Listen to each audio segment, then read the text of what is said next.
এটো কি বুলি কয় এটো ৰ কয় আৰু এটো এটা দাম কিমান এটো যেটো আমাৰ বাহিৰৰ মাৰ্কেটত চলি আছে যেটো ৰেটটো কিমান হ'ব এটো 1 লাখৰ ওপৰ যাব এটো এটো চাই লওক আৰু মই আজিৰ ভিডিওটোত আপোনালোকক কেনে ধৰণে হাসি গছৰ এটো যেটো লাষ্ট প্ৰডাক্ট হয় ঠিক আছে এটো ফিনিশিং প্ৰডাক্ট হয় সো এই প্ৰডাক্টটো কেনে ধৰণে উলিয়ায় ঠিক আছে ইয়াৰ 7টা স্টেপ আছে সো হেতু মই আপোনালোকক আজি দেখাম পুৰা স্টেপ বাই স্টেপ দেখাম আপোনালোকেও যদি কোনোবাই কৰিব বিচাৰে এটো কৰিব পাৰিব কামটো কিন্তু ইয়াৰ এক্সপেৰিয়েন্স লাগিব আৰু নলেজ লাগিব কামটো কৰিবৰ বাবে ঠিক আছে সো এইগিটা মই আজি আপোনালোকক প্ৰসেস গিটা স্টেপ বাই স্টেপ ক্লিয়াৰলি দেখাই দিম আৰু এটো দেখিছে যেটো মই আপোনালোকক দেখাইছো এটো লাখ টকিয়া মাল হয় মানে যেটো আগৰ উডৰ চিপছ বুলি কয় এইগিটা আপোনালোকক দেখাইছো সো কিন্তু এই কামটো কৰিবৰ বাবে এক্সপেৰিয়েন্স আৰু নলেজৰ বহুত প্ৰয়োজন কাৰণ আপোনালোকে যদি কোনবাই কৰোঁ বুলি দেখাক দেখি কৰেও ডুবি যাবলৈও আছে ঠিক আছে কাৰণ এটো বহুত গিটা আপোনালোকৰ নলেজ লাগিব কেনে ধৰণে ঠিক আছে পুকৰ পৰা ষ্টাৰ্ট কৰি আপোনালোকে কেনে ধৰণে প্ৰসেসিং গিটা আপোনালোকে জানিব লাগিব সো এটো কৰিবৰ বাবে বহুত নলেজৰ প্ৰয়োজন মই এটো কোৱা নাই যে আপোনালোকক কৰিবলৈ মই মানা কৰা নাই কিন্তু এইগিটাৰ বাবে যদি আপোনালোকে কৰেও ইয়াৰ বিষয়ে ভালদৰে জানি ল'ব বা কোনোবা এক্সপেৰিয়েন্স থকা মানুহৰ লগত 1-2 বছৰ কাম কৰি ল'ব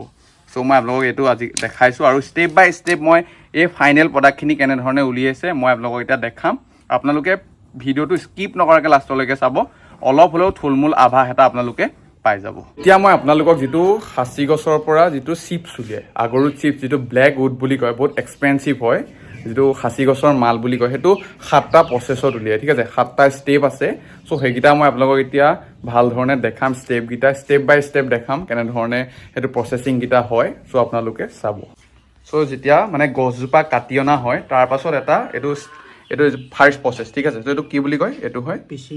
পিচিং বুলি কয় বা সেকশন বুলি কয় ঠিক আছে সো এইখন যিখন দেখিছে এখন স বুলি কয় ইংলিছত স হয় আৰু আমাৰ অসমীয়াত কয় কৰত সো এখনে এটো পিচিং কৰে মানে গছজোপা কাটে ডাঙৰ যিজোপা ডাঙৰ গছজোপা আৰু এটো সক এটো মাল এটো পাই লাষ্টত যেটো ফাইনেল প্ৰডাক্টটো এটো পাই লাভ এটো হৈছে যেটো আগৰুত চিপছ বুলি কয় ব্ল্যাক উড ঠিক আছে সো এটো আৰু নেচাৰেল হয় এটো আৰ্টিফিশিয়াল নহয় ইয়াত কোনো কেমিক্যাল হোৱা নহয় এটো নেচাৰেলি হয় মানে এটো গড গিফটেড বুলি আপোনালোকে ক'ব পাৰে ঠিক আছে এটো ফুটিটো চাই লওক এটো ফুটি মানে ধৰি লওক এইখিনি মই প্ৰসেসখিনি মোৰ ভিডিওত আপোনালোকে চাব পাৰে এটো হৈছে ইয়াত পোক সোমাই তাৰ পিছত ফাংগাছ লাগি ইয়াৰ ৰেজিন আৰু ফাংগাছ লাগি পেলাই এটো বনে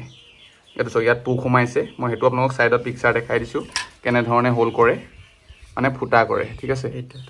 আৰু এটো এটা এটো হৈছে ফাৰ্স্ট স্টেপ ঠিক আছে আৰু এটো হৈছে নেক্সট প্ৰসেস ঠিক আছে মাৰি পেলে এটো বুটা কয়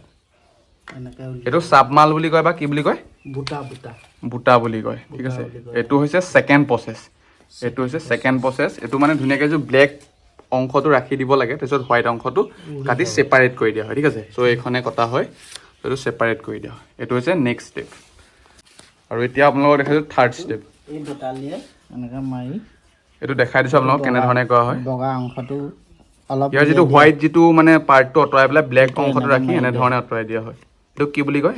এটো বাংটাং এটো বাংটাং বুলি কয় ঠিক আছে এটো হৈছে থাৰ্ড স্টেপ আৰু এটা আহিলে ফোৰ্থ স্টেপ এটো ক্ৰছ মৰা বাংটাঙৰ পৰা এটো ক্ৰছ উলিয়াই কেনি মালটো আছে লাইনটো উলিওৱা হয় আৰু এটো কয় ক্ৰছ মানে যেটো এটো দেখিলে এটো বাংটাং হৈ গৈছে 3 নম্বৰ স্টেপ সো ইয়াৰ পৰা যেটো এটো মাল মানে মালটোহে ৰাখে বাকিখিনি আৰু আপোনাৰ হোৱাইট অংশটো বেছিকৈ মানে কাটি দিয়া হয় এটো কেনেকৈ অলপ দেখাই দিও এটো এনেকৈ উলিওৱা হয় এটো এনেকৈ এটো স্টেপত উলিওৱা হয় সো এনে ধৰণে দেখিছে এনে ধৰণে হোৱাইট অংশটো কাটি পেলাই ব্ল্যাক অংশটো মানে আপোনাৰ ধৰি লওক এটো 40% কামহে কমপ্লিট হৈছে আৰু এটা 60% বাকি আছে আৰু বাকিকিটা স্টেপ আপোনালোকক মই এতিয়া দেখাই আছো এটো ৰ মৰা কয় এতিয়া আহিলে 5 নম্বৰ স্টেপ কি বুলি কয় এটো ৰ কয় ৰ বুলি কয় ন এটো হৈছে ৰ মানে এতিয়া যেটো আকৌ 50% অতৰাই দিয়া হয় মানে যেটো কোৰ্স মাৰিছিলে হেতুৰ পৰা 50% অতৰাই কোৰ্সৰ পৰা 50% আকৌ অতৰাই দিয়া হয় এটো ৰ হয় এনেকুৱা হৈ যায় ৰ এটো কেনে ধৰণে এটো সৰু সাইজৰ এটো বটালি দেখিছে দেখাই দিও এটো বটালি এইটো বটালিয়ে মৰা হয় যেটো কিহৰ বা ক্ৰছৰ পৰা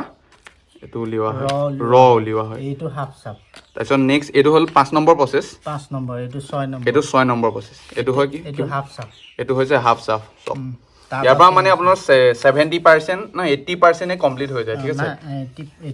80% যায় তাৰ পিছত নেক্সট যেটো লাষ্ট প্ৰসেস আহিলে এটো হৈছে ফিনিশিং এটো সক ফিনিশিং কৰা ওলাই গ'ল আৰু ফিনিশিং মৰা বটালিটো দেখাই দিও কোনটো মানে ইকুইপমেণ্ট ইউজ কৰে বেলেগেও মাৰিব পাৰি দেখিছে কোৱালিটিয়ে মাৰিব পাৰি চ' এইটো হৈছে ফিনিচিং এনেকৈ মাৰে আৰু এইটো এতিয়া দাম কিমান এইটো যিটো আমাৰ বাহিৰৰ মাৰ্কেটত চলি আছে যিটো ৰেটটো কিমান হ'ব এইটো 1 লাখৰ ওপৰ যাব এইটো এইটো চাই লওক ইয়াত বেছি নাই এতিয়া বৰ্তমান কাম চলি আছে ইয়াত অনলি 100 গ্ৰাম মাল আছে ঠিক আছে চ' এইটো 1 লাখৰ ওপৰত যাব আমাৰ বাহিৰৰ যিটো আৰৱ কাণ্ট্ৰিখিনিত এইটো মই প্ৰাইজৰ কথা কৈছোঁ ত' চাই লওক এইটো ইয়াত কি মাল মিক্স আছে জোৰা আছে আৰু মুড়ি মালো আছে ন মুড়ি মিক্স আছে জোৰা মুড়ি মিক্স আছে চ' এইখিনি চাই লওক এইফালেও আছে এয়া মুড়ি চ' এইখিনি মানে কি হয় এইটো নেচাৰেল হয় ঠিক আছে আৰ্টিফিচিয়েলটোৰ ইমান ভাও নাথাকে মানে দামটো নাপায় কিন্তু নেচাৰেলভাৱে ইয়াৰ মানে ধৰি লওক বহুত এক্সপেঞ্চিভ হয় আৰু ৰেয়াৰ হয় এইটো অনলি আমাৰ অসমৰ 3খন ডিষ্ট্ৰিক্টতহে এইটো পোৱা যায় শিৱসাগৰ যোৰহাট আৰু গোলাঘাটত ঠিক আছে আৰু এতিয়া গোলাঘাটত এতিয়া গম পাইছে এটা ডেষ্টিনেশ্যন হাব বনাই আছে মানে ইয়াত বেচা কিনা কৰিব পাৰিব বৰ্তমান কাম চলি আছে আৰু আপোনালোকে একচুৱেলি যদি এনেধৰণৰ ল'ব পাৰে মোৰ ওচৰত এজন মোৰ দাদাই হয় তেওঁ এইখিনি কাম কৰি আছে যদি আপোনালোকক লাগে মোৰ লগত কণ্টেক্ট কৰিব পাৰিব মোৰ কণ্টেক্ট নাম্বাৰটো স্ক্ৰীনত দি থোৱা আছে আৰু আপোনালোকে যদি ভিজিট কৰিবও বিচাৰে আহি পেলাই ডাইৰেক্ট ল'ব বিচাৰে আপোনালোকক ফুল্লি দেখাম পূৰা 100% গেৰেণ্টি হয় কাৰণ পূৰা নেচাৰেল প্ৰডাক্ট হয় আপোনালোকে চাব পাৰে আমাৰ ওচৰত নিজৰ গছ আছে চ' আপোনালোক আহিব পাৰে ঠিক আছে মোৰ এড্ৰেছটো স্ক্ৰীনত দি থোৱা আছে আপোনালোকে আহিব পাৰে